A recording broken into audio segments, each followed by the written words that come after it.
Hey everyone! Today we're diving into how to integrate Zoom with ConvertKit. If you're new to ConvertKit, don't miss out on the free trial link in the description below.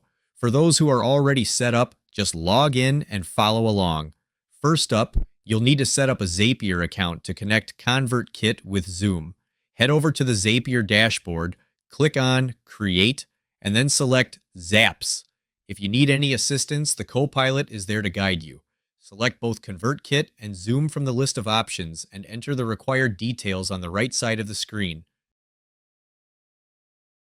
To connect your ConvertKit account, click Sign In and input the API key for ConvertKit. Go to ConvertKit, navigate to Developer Settings, and copy the secret key.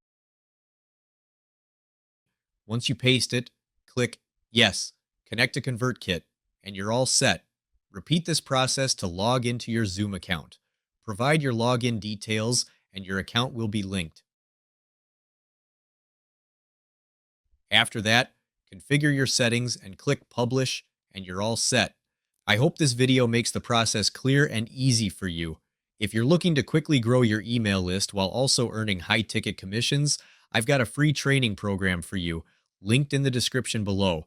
It's completely free and super easy to get started, so be sure to check it out if you want to build your list more effectively. Thanks for watching.